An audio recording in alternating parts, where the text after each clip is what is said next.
loi, car qui dit cinéma municipal, dit financement municipal et aussi impôts locaux que nous payons en tant qu'habitants de cette ville. Donc je vous souhaite la bienvenue chez vous. Nous avons souhaité que ce moment soit un moment festif, ce qui n'empêche aucunement de continuer nos actions pour défendre cette équipe qui souffre tant et pour faire réintégrer les personnes sanctionnées ou licenciées injustement. Nous vous avons invité à prendre un apéritif, mais comme vous l'avez vu, nous avons dû le boire à l'extérieur, car le cinéma ne nous est pas autorisé, sous prétexte que nous n'avons pas de convention avec la mairie. Mais lorsque nous demandons à la mairie d'avoir une convention, nos courriers nombreux restent sans réponse. Donc voilà, ça devient un peu compliqué, quoi. On nous reproche des choses et de l'autre côté, on ne veut pas nous répondre. Mais je ne doute pas que la soirée de ce soir va nous aider à continuer à demander massivement à être reçus. Puisque nous demandons aussi la réunion du comité du Conseil du cinéma. Et oui, comme vous, nos séances hebdomadaires avec débats, rencontres, karaoké, etc. nous manquent. Mais nous avons quand même décidé de revenir à notre cinéma Le Méliès. Nous souhaitions vous inviter pour un film sympa. Le problème, c'est que dans le programme, il n'y a pas grand-chose, et qu'il y a peu de bons films, ou alors leur diffusion est bien tardive. Il faut attendre, par exemple, 1 mois et demi pour voir la sortie du film d'Almodovar, que je suis sûre, beaucoup ont déjà vu ailleurs, puisque on est tous très pressés de le voir, qui est d'ailleurs excellent, mais il faut attendre 1 mois et demi pour qu'il fasse Et Angela Davis. Voilà, enfin je pense de celui-ci, mais il y en a tellement d'autres. Le film de Solveig est quand même excellent. Voilà, oui, non mais on l'avait déjà vu en avant-première, le film de Solveig. C'est pas une nouveauté pour Montreuil, on l'avait vu déjà il y a, je sais pas, en novembre, décembre, septembre. Oh bah septembre, c'est bien. Cependant, nous ne regrettons pas notre choix de ce soir, car celui-ci va vous permettre de découvrir une nouvelle actrice, Emmanuelle Bedos, qui n'est diffusée qu'à Montreuil. Donc vous avez de la chance, vous découvrez une nouvelle actrice. Moi je connaissais Emmanuelle DeVos, mais je vais découvrir Emmanuelle Bedos. Voilà. Merci Madame Oka. Merci Madame Oka. Voilà. Comme vous le savez, la mairie cherche à mettre notre association sur la touche. Elle a même demandé que la boîte aux lettres qui se situe à la caisse soit enlevée. Vous voyez, jusqu'où va la mesquinerie. Elle espérait qu'en ne nous offrant plus d'invitation, nous nous éloignerions du cinéma. Eh bien, c'est raté.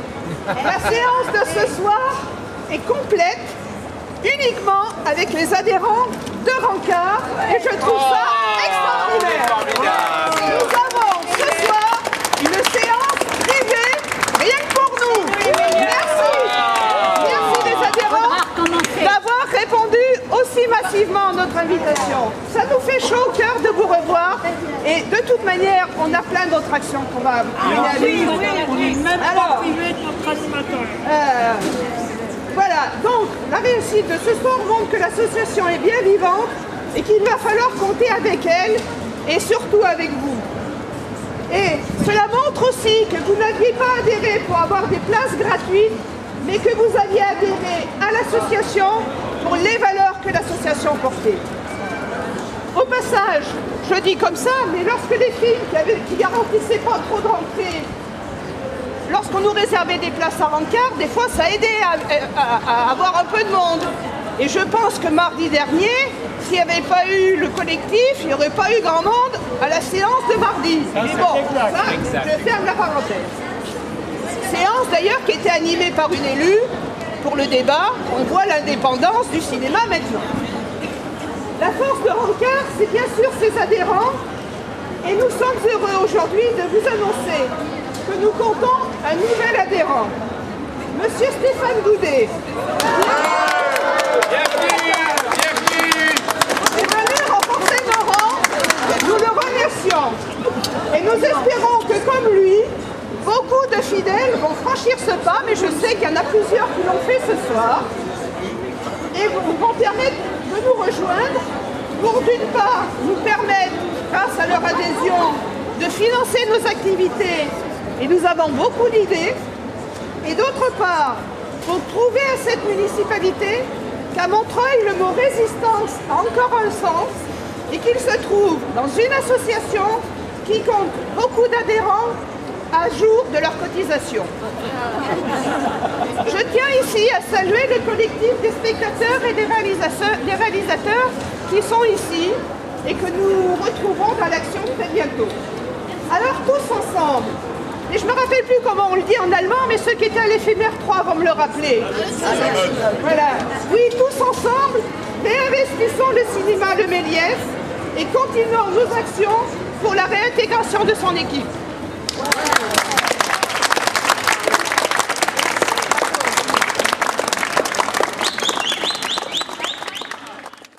Il fallait qu'on invite des collaborateurs ou des réalisateurs, tout ça, et qu'on allait du coup faire des contre-débats. Donc, en fait, ce qu'on vous propose d'inventer ce soir, c'est des débats subliminaux.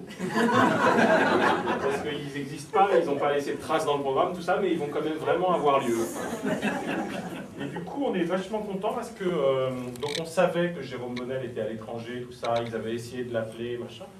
Mais vous avez visiblement pas vu que parmi les actrices formidables du film, il y a la sœur dans le film, qui est Aurélia Petit, qui est une spectatrice très très assidue du Méliès et une voisine, elle habite vraiment ici, quoi. Voilà, et il y a 3 jours, on l'a appelé en lui disant c'est quand même con parce qu'il va y avoir plein de spectateurs. Si on mettait en place tout de suite là, les histoires de débats fantômes, là, voilà. Et Aurélia avait un jour de tournage aujourd'hui. Il fallait qu'elle prenne le train pour Calais. Enfin, c'était presque ça. C'était pour être tard. Et donc elle nous a dit, moi, n'importe quel autre jour, je veux bien, mais sinon, je peux vous trouver quelqu'un, tout ça. Et quand elle a donné le nom de Pascal Lagrifoul, que je vous présente, le chef opérateur du film.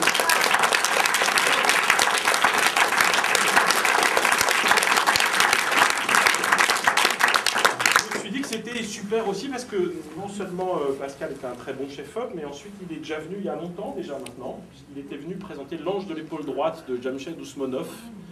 C'était une des premières collaborations avec Rancaro Méliès. Oui. Voilà. N'est-ce pas? Oui, oui, oui. Elle a fait des pieds et des mains pour qu'Ousmonov soit là, tout ça, et c'est Pascal qui avait sauvé la soirée déjà.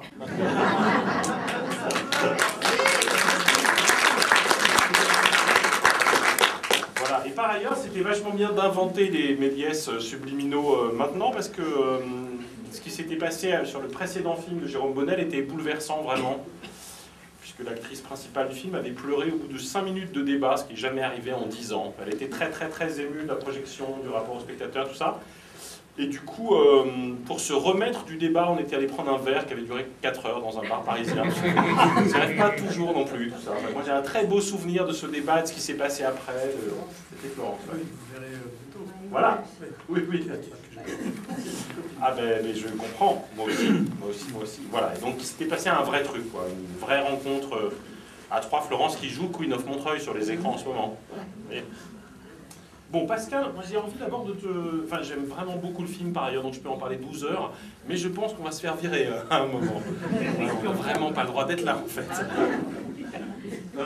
Mais du coup, peut-être pour introduire, j'ai envie de savoir comment, Jérôme, dont tu as fait tous les films, oui, tous les films, oui, le début, tout ça, contraire de que je ne connais pas, qui est un court-métrage produit par Entre deux prises, qui est Montreuil aussi, par ailleurs, oui, et qui est en fait le dernier film qui est tourné Jérôme, c'est un court-métrage, c'est ça? Avant celui-ci. Ouais. C'est ça. Voilà. Avant celui-ci. Oui. D'accord. Moi, je serais curieux de voir. Non, j'ai envie de savoir... C'est un film burlesque. C'est un film burlesque. Burlesque. Là, il y a quelque chose de burlesque aussi. En noir et blanc. Ouais. J'ai encore plus envie de voir, pas pour toi. Oui, non, pas toi. Le mec réfractaire au burlesque. J'aurais échoué. Comment est-ce qu'il t'a parlé de celui-là? Parce que j'imagine que comme vous êtes amis, collaborateurs hyper réguliers, tout ça, du coup, il doit te vendre un peu les films pendant qu'il les écrit, t'en parler, tout ça.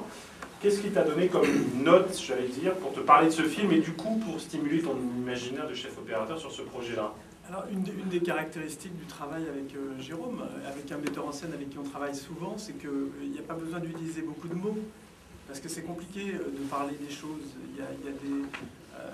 je pense que l'essentiel, n'est pas tellement facile à dire, peut-être même pas possible à dire. Par contre, il m'a montré précisément que des polars.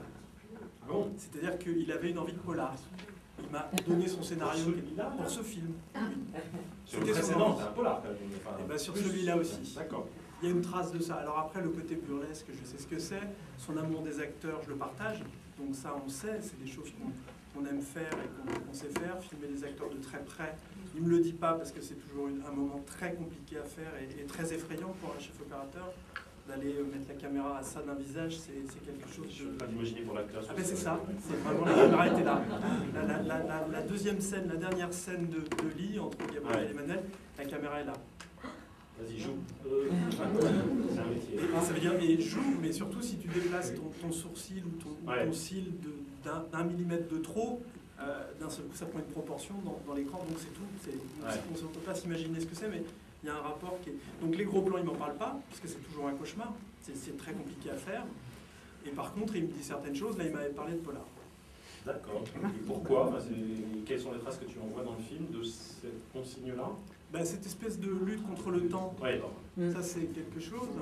Et puis j'ai l'impression qu'il voulait quand même qu'on mette une épaisseur qui ne soit pas l'épaisseur d'un film d'amour. Je pense que l'image n'est pas tout à fait l'image d'un film d'amour, mais c'est possiblement l'image d'un film d'amour. C'est-à-dire pour un film d'amour, c'est pas une image rebutante, et en même temps, le glamour n'a pas dévoré, n'a pas transformé les personnages en personnages évanescents, sortis de je ne sais quel imaginaire un peu... Enfin, il y a quelque chose d'un peu dense quand même dans ce film. Enfin, on a essayé d'y mettre un peu de densité. Comment ça se travaille, ça, précisément? Comment est-ce que tu fais pour pas être dans l'icône, dans...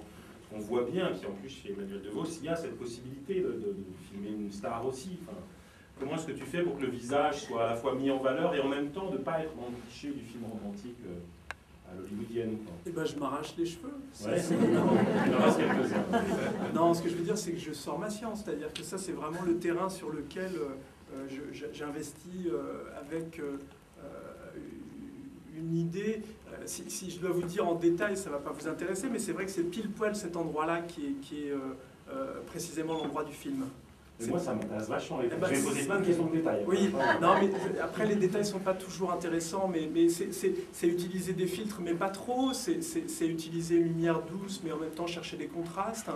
C'est essayer de mettre dans des lumières à contre-jour. C'est essayer de trouver des décors sombres, de trouver un contraste avec cette rue toute blanche, l'hôtel, avec cette entrée un peu...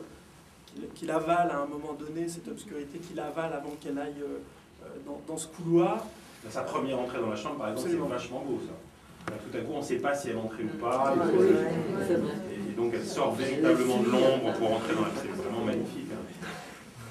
Il y a un truc très déconcertant sur cette question du refus du cliché. Pour le coup, moi, j'y ai lu ça à ce moment-là du film. C'est la rencontre à l'extérieur du bar, au moment de la rencontre numéro 2, quoi.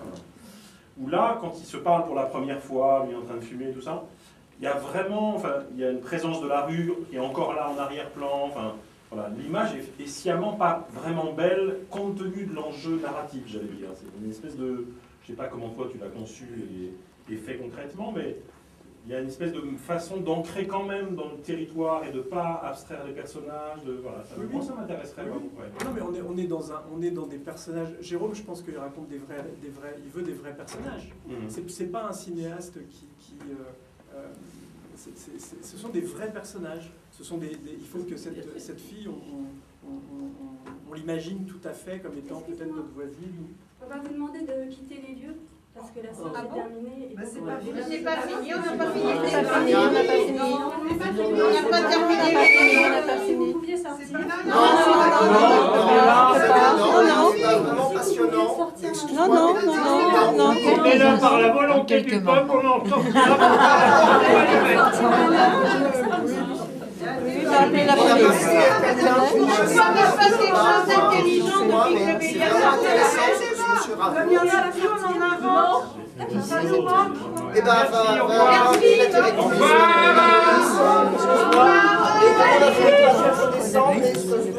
c'est vraiment passionnant.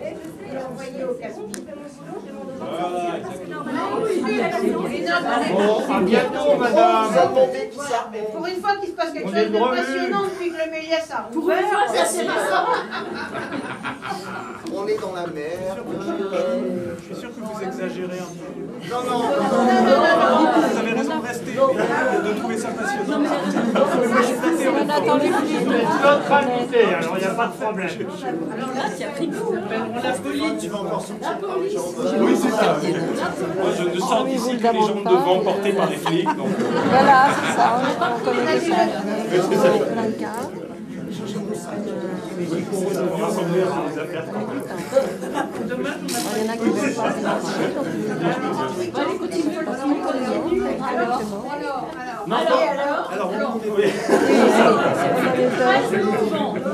On vous écoute, messieurs. On parlait du plan à la sortie du café, oui, tu tout ça. Voilà. il n'est pas très beau en fait. Non, je disais qu'il y a une espèce de science de le rendre pas cliché. Non, mais c'est-à-dire qu'on voulait qu'il y ait une réalité du décor, une réalité des sons, une réalité de l'image. On n'est jamais dans un cinéma qui enfin, Jérôme, il essaie d'emmener les spectateurs, je crois, par les sentiments. C'est pas l'univers visuel proposé. On a toujours des repères. Malgré tout, on aime filmer les acteurs. On ne veut pas souligner leurs défauts. On n'a pas pour envie de... On n'est pas dans ce cinéma français très réaliste, un peu mochard, un peu ingrat sur les peaux, sur les visages. On n'aime pas ça du tout. Mais pour autant, on n'a pas envie de déréaliser les choses. On a envie que ça reste pas du documentaire, c'est pas le mot, parce qu'on en est loin, mais malgré tout, il y a quelque chose de très réel dans cette image. Et c'est important. Bah ouais, du coup, ce que ça donne quand même pour le spectateur lambda, c'est que c'est un film d'une incroyable sensibilité, vraiment au sens premier, quoi. Enfin, c'est un film, quelque chose de l'ordre du toucher permanent, en fait. Et du coup, une espèce de délicatesse qui fait que le moindre mouvement devient... Même le poteau, d'ailleurs. Voilà, sans parler du poteau lui-même, mais...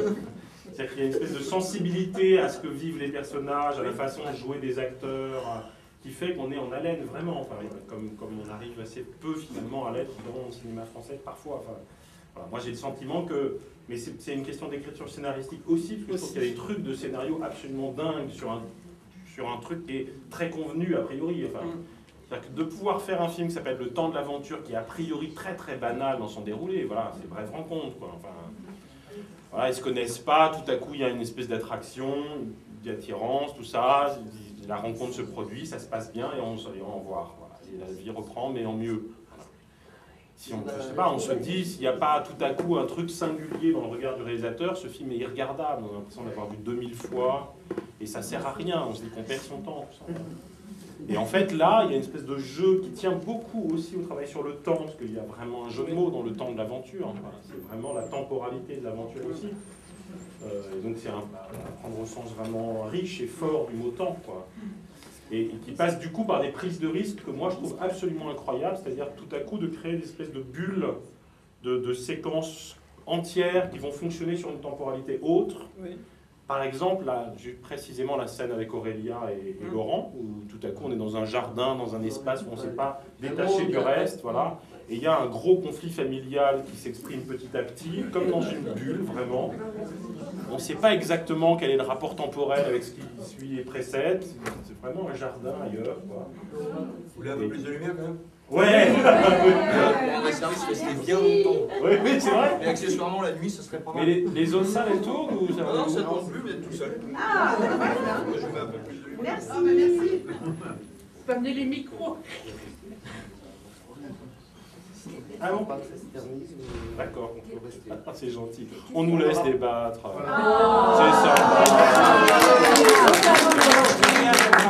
C'est C'est pour ça que la nouvelle directrice est une femme exemplaire. Hein. C'est juste qu'elle n'a pas envie de se déplacer ce soir. Est-ce que je pourrais créer la rumeur qu'on va occuper, s'il te plaît? On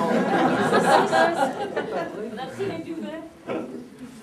Ouais, comment ça se travaille, ça, pour le coup, en chef opérateur, cette espèce de variation rythmique constante qui fait que tout à coup, alors je pense dans les scènes très bizarres, y compris sur le plan du rythme du film, il y a par exemple la scène du casting, est vraiment très très étrange. Ah oui. Parce que là, pour le coup, c'est du plan continu, il y a évidemment la reprise 2 fois. Ça pourrait absolument plomber le film si on sentait pas que c'était déjà passionnant.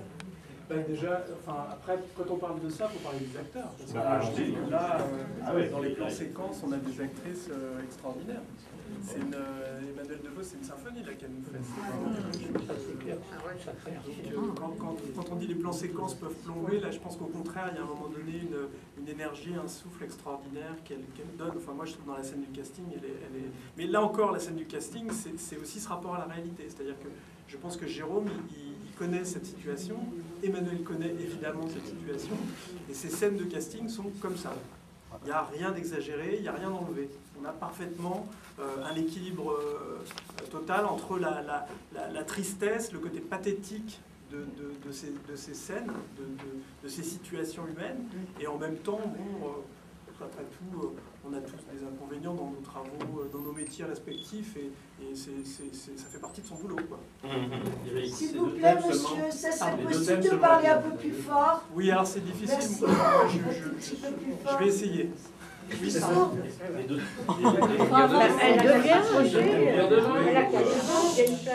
voulez dire on l'a tourné comme ça? Non, dans le casting. Oui. Les 2 scènes. Oui. C'est les seuls que vous avez tournés comme thème? Non, c'est exactement comme ça. On a fait assez peu de prises, bizarrement. Il n'y avait pas, c'était écrit en fait. C'est ça que vous voulez savoir. Oui. C'est parfaitement écrit et il n'en avait pas écrit d'autres. Voilà, c'était exactement ça. C'est d'autant plus écrit qu'évidemment c'est une mise en abîme de sa situation. Voilà, c'est ce que j'ai. Ça raconte quand même l'histoire d'une fille un peu paumée, machin. Il y a des correspondances très précises avec le récit principal. Mais il y a aussi des espèces de mise en dérision, par exemple sur le truc un peu érotique de la fille qui se retrouve sur le palier, tout ça. Voilà, donc là pour le coup ça résonne avec ce qu'on s'attend à voir, puisque s'il y a tant d'une aventure, c'est qu'il va y avoir un rapport au corps, à l'érotique, etc. Avec quand même quelques prises de risque aussi, notamment dans la façon assez détestable de jouer du mec qui est derrière la caméra, enfin, qui joue très très faux. Ah oui, enfin là les castings c'est ça. Hein, ah oui, non, mais on imagine. Ouais. Ah, c'est exactement ça, c'est-à-dire que vous arrivez et puis le type qui vous filme, il est stagiaire, il est là depuis 2 semaines, c'est le petit cousin de machin, enfin voilà. Et puis lui, il voit juste qu'il a 12 personnes à voir dans la journée et qu'il doit donner la réplique. Et ça le... C'est un très bon comédien, Sébastien Poudreau, qui joue il est extraordinaire. Il joue très bien faux. Ben, Jérôme, il a toute une bande de jeunes comédiens qui viennent ponctuellement, et peut-être moins ponctuellement bientôt, dans ses films, et c'est tout le temps des pointures. Dans les détails, puisque moi ça me fascine quand même, il y a par exemple des choses qui m'intéressent sur le début du film. Il y a une espèce de traversée des espaces comme ça pour arriver à un truc qui est un peu le grand saut quand même, c'est-à-dire d'apparaître en public, tout ça, et puis boum, on a le générique qui déboule. Comment est-ce que ça se filme par exemple cette entrée en matière, qui est pour le coup vraiment important, parce qu'on joue sur l'anonymat, on n'a pas encore reconnu que c'était Emmanuelle Devos, son nom n'est pas encore apparu au générique. Les spectateurs de Montreuil peuvent penser que c'est une nouvelle actrice qui s'appelle Emmanuelle Bedos, tout ça. Je l'ai déjà fait avant la vanne. Ouais, bah oui, t'as vu les marches à répétition.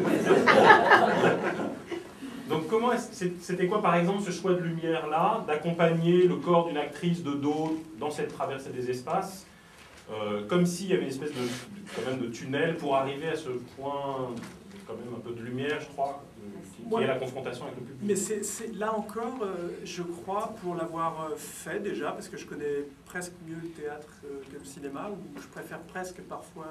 C'est-à-dire que c'est vraiment comme ça. Là, on est dans la restitution aussi de sa vie. Alors, il y a une espèce de remise en lumière sur le premier étage, les loges, mais l'ambiance est comme ça, une fait ses vocalises, ça va, ça vient. Là, on avait tourné beaucoup plus de scènes, parce qu'il y avait des scènes qui étaient après aussi, et Jérôme les a pas mises. Mais quand elle va sur scène, c'est exactement... on est avec elle, il n'y a rien de... On est encore dans un réalisme qui je l'espère, n'est pas du réalisme... il y a quand même une certaine beauté dans ce qu'on fait avec Jérôme. On essaie quand même de mettre de la grâce, enfin la grâce, non, il n'aimerait pas qu'on dise ça, parce que la grâce, on ne la cherche pas, on la trouve par hasard, mais voilà. Mais il y a la bon, voilà, mais en tous les cas, on soigne les choses, on fait les choses avec un soin qui est peut-être pas dans la tradition d'un cinéma vérité, mais malgré tout, c'est la vérité. C'est une vérité qui est très construite, mais c'est la vérité. Et ce plan séquence, il est ultra simple. Il n'a pas été si simple à faire, mais en fait, quand on descend avec elle, on ne peut pas imaginer plus sommaire. C'est la manière la plus sommaire de faire. Vous imaginez, vous êtes avec une comédienne une actrice qui va aller sur scène. Vous voulez pas qu'on la voie, ça c'est le truc du metteur en scène. Il n'y a qu'une position pour la caméra. Et vous voulez dire au spectateur que vous allez l'accompagner de manière très proche pendant tout le film. Vous mettez la caméra ici et vous ne bougez pas d'un centimètre. Voilà. Et le tunnel, il est là d'ailleurs. Après, la lumière noire des coulisses, c'est la lumière noire des coulisses. Vous allez au théâtre, évidemment, les coulisses sont sombres. Elles sont éclairées en bleu. C'est comme ça. Oui, mais ça devient du coup quand même un peu la métaphore d'une femme qui se révèle, quoi. Enfin, c'est ça. Et qui se révèle sur scène, dans le rapport au public. Absolument. Mais la métaphore, elle est dans la mise en scène. Bien sûr. Et je dirais que tous les cinéastes ne sont pas comme ça, mais dans le cinéma de Jérôme Bonnel, il faut que la lumière soit dans la mise en scène. Elle ne peut pas être ailleurs. Et on sent ça, ce qui n'empêche pas la stylisation. C'est ça qui est vraiment beau dans le film. Mais c'est quelque chose de ténu. On pourrait très vite passer de l'autre côté ou alors être un peu en dessous. On essaie d'être au point d'équilibre par rapport à ça. C'est l'avantage d'être complice et de se connaître depuis longtemps. Et comment vous marchez? Il t'explique quand même les scénarios, il te dit, voilà, alors la scène de l'enterrement, elle doit être dans telle tonalité. Enfin, c'est quoi votre dialogue? Il fonctionne sur quoi? Comment vous collaborez concrètement? Là, la phrase qu'il a dû me dire le plus, mais on ne se dit pas l'essentiel en fait. Mais je pense que la phrase qu'il m'a dite le plus, c'est « Je veux qu'Emmanuelle soit belle ». Voilà. Ça a réussi, oui. Voilà. Mais c'était ça, parce qu'il y avait un enjeu, c'était ça, cette espèce de glamour, enfin de glamour, j'aime pas ce mot, mais il n'y en a pas d'autre, pour la hisser quand même à ce niveau visuel. Mais après, je connais Jérôme. Si jamais j'avais sorti la batterie de lumière et de filtres qu'on utilisait pour Greta Garbo, il n'aurait pas apprécié. Parce que c'est une image datée, ou alors si on avait... Enfin voilà, on est quand même maintenant aussi... Et puis il y a une évolution de l'image, on sait... on a des instruments qui sont des caméras extraordinaires maintenant. Ces caméras numériques-là, nous, on a une caméra qui est extraordinaire pour faire ce film. Donc on utilise ça pour aller dans ce réalisme, sans en faire un réalisme... qui vous envahit. Enfin, si je remets ma caméra ici, sur ton visage... Voilà. Non, mais c'est terrible, parce que d'un seul coup, tous les détails de la peau deviennent épouvantables. Mais il faut ne pas montrer ça. Et en même temps, il faut vraiment mettre la caméra à cet endroit-là. Voilà. Moi, je pense que l'un des sujets du film, c'est quand même le duvet de De Vos. Ce charmant duvet. Ce charmant duvet. C'est adorable. Ah oui. C'est adorable le duvet. Et donc, c'était une façon quand même de t'interroger sur cette séquence un peu bizarre, tordue, dérangeante, et qui est très très belle, qui est celle de l'enterrement aussi. Là, par exemple, sa place dans le film, tout ça. Est-ce que tu as eu des explications? Est-ce que... On a un peu le sentiment quand même que là, pour le coup, il y a un vrai enjeu. Je vais même donner mon analyse en fait. C'est que c'est un hommage à Jacques Tati.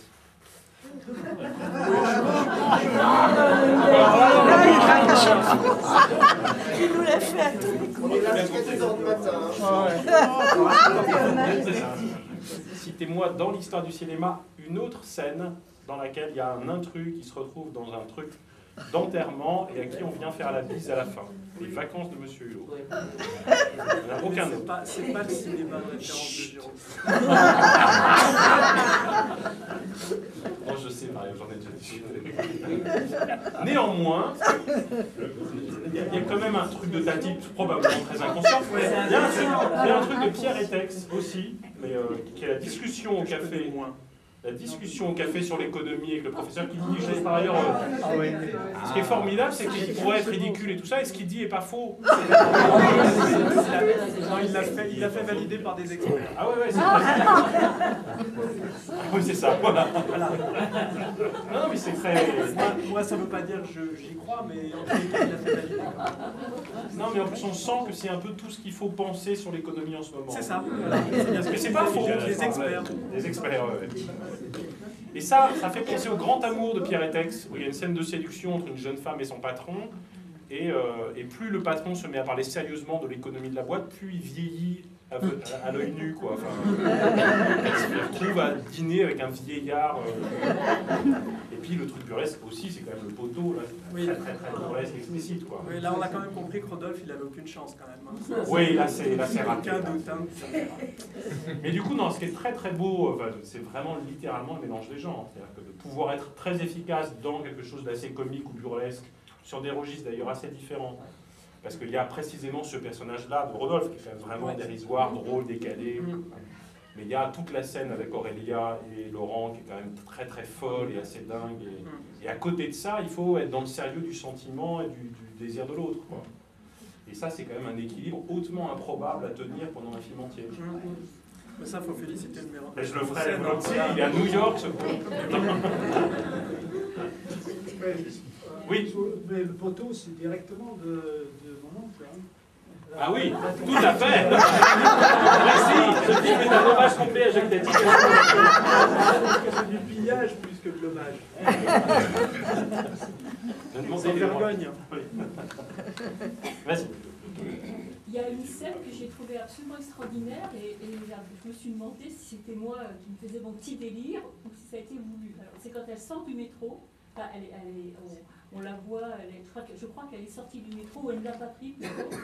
Et puis on a le sentiment qu'elle est débordée par ses émotions et qu'elle va peut-être éclater en sanglots. Et ce que j'ai ressenti à ce moment-là, c'est que le métro s'en va, le bruit du métro avec le jeu des lumières comme ça qui gondole là, sur les sièges.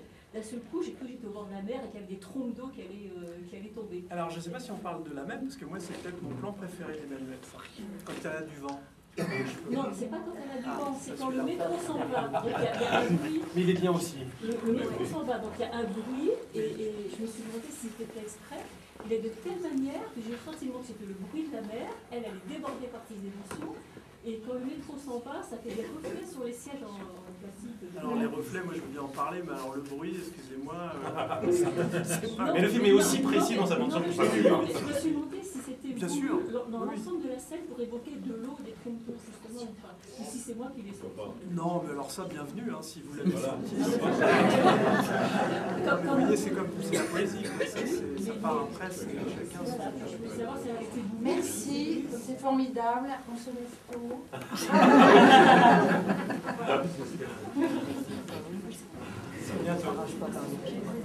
Restez longtemps.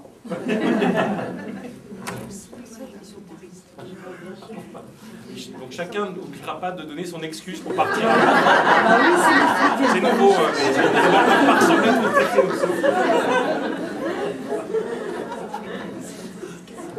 Allez, on va prendre encore une ou deux questions avant de libérer. Oui. Il y a quelque chose qui m'a beaucoup touchée, c'est toute la tristesse qu'il y avait dans le regard de ce bonhomme et qui n'était pas forcément uniquement celle de l'enterrement. On a tout au long du film, elle a été présente, cette tristesse dans son regard. Et ça, je trouve ça très très réussi. Oui, c'est lui, il a quelque chose. Il a quelque chose comme ça de douloureux dans le regard. C'est un homme douloureux.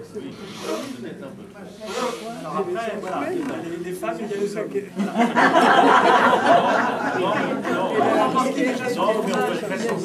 C'est un peu trop, il lui a dit les femmes. On revient souvent dans le même plan. Alors nous aussi, on trouvait un peu douloureux, mais il y avait beaucoup de femmes souvent. Non, je parle pas de clairement. Mais il a écrit pour eux deux, pour Emmanuel Devos et Gabriel Byrne. Il l'a écrit sans aucun doute pour Emmanuel, et je pense que Gabriel est venu assez vite dans l'histoire. Grand acteur. Ah oui. Je pense vraiment pour Emmanuel. Ça, c'est sûr. Ah ouais, Carthage, je l'ai bien. Combien de fois? C'est 2 fois. 2 fois. Moi, je veux prendre les autres rôles, le Rodolphe.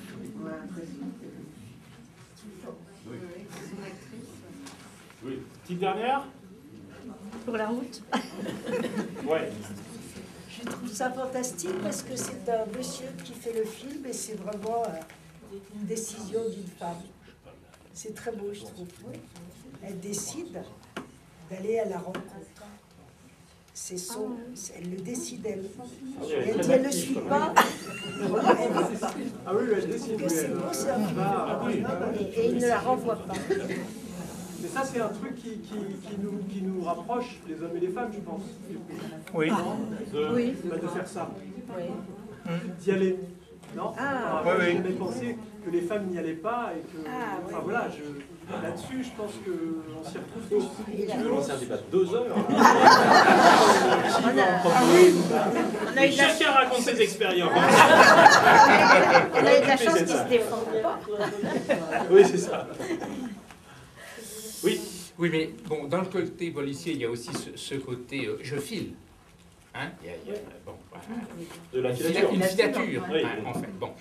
Mais moi, c'est pas ça qui m'a intéressé. Ce qui m'a intéressé, c'est l'art de ne pas conclure. Est-ce qu'elle va être engagée après son... Est-ce qu'on va l'engager comme actrice, une fois qu'elle a fait son casting? Ah oui, ça c'est la surprise. Qu'est-ce qui va se passer dans les 2 jours qui vont suivre? Il a cette adresse dans la main. Tout est possible. Elle retourne à Calais et son amoureux va venir la rejoindre à Calais. Tout est possible. Ce qui fait qu'il y a un art de ne pas conclure, de laisser le spectateur. Attendez, merdez-vous avec tout ça. J'arrive juste au moment où je coupe le son, je coupe le son, j'arrête l'image, etc. Et puis maintenant, voilà. Maintenant, c'est voilà. Donc c'est cet art de ne pas conclure que j'ai aimé. Il y a aussi une très belle surprise, c'est que Antoine, on pense évidemment que comme il ne répond pas, au fur et à mesure on se fait une histoire. des films. Voilà, quoi qu'il a aussi rencontré quelqu'un d'autre. Voilà, et finalement qu'il y a un parallèle comme ça entre son histoire qu'on suit elle et lui qu'on ne suit pas, mais on se dit ok, lui aussi il a rencontré quelqu'un d'autre, et finalement cette fin où on est cueilli, et ça aussi il y a un effet théâtral, surprise, qui marche très bien. Je pense que c'est aussi pour ne pas... Enfin non, pas pour, parce que y a pas, je trouve que ce que Jérôme fait très bien, c'est que, et c'est aussi ce que ça rejoint ce que disait monsieur, il n'est pas intentionnel dans ces... Et je pense qu'il n'y a pas une intentionnalité sur l'adultère. Ça parle pas de ça. C'est des possibilités d'amour, mais c'est le désir et l'amour. Parce qu'on ne doute pas une seconde des sentiments d'Alix pour son mari. On ne doute pas une seconde. Enfin, son fiancé, son mari. Mais peut-être qu'ils se marieront après d'ailleurs. Il y a un enfant de toute façon qui va arriver. C'est l'histoire d'un coup de foudre. Dans la dernière communication téléphonique, on se dit qu'il l'a échappé belle. Parce que si elle l'avait... Oui. Si elle ne l'avait pas eu au téléphone, on se demande ce qui aurait pu se passer. Ah là, oui. C'est pour ça que je dis là. L'intéressant, c'est que chacun se raconte son histoire. Voilà. Après, oui, parce que lui, il n'a pas été très honnête. Il n'a pas dit le café qu'Antoine avait acheté. Et il a entendu le café. Je ne peux pas faire une analyse. Moi, je pense qu'elle le cherche pour aller l'embrasser. Quand il est descendu aux toilettes. Pour remettre une tranche de douleur. Mais non, mais chacun, c'est pour dire que chacun se raconte. Il est face à face avec le téléphone derrière le bar. Posez tous vos questions en même temps, mais non, allez-y. Oui, vas-y, on en fait quand même une ou deux dernières, puis après on y va. Bah oui, mais non, si tu la poses à ton mec, ça va pas nous. Oui. Vas-y, c'est toi. Ah, par rapport au coup de téléphone, vous voyez, c'est juste pour rebondir sur ce que vous disiez. Finalement, il y a un moment où elle va faire son numéro à Antoine et elle décide de ne pas le faire. Pour moi, là, à un moment, elle prend une décision quand même vis-à-vis de lui. Donc, on peut imaginer qu'il y a quand même danger pour Antoine.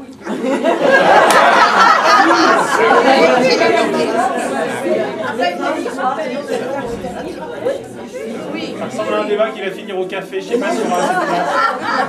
En tout cas, merci beaucoup Pascal Lagriffon d'avoir fait votre débat.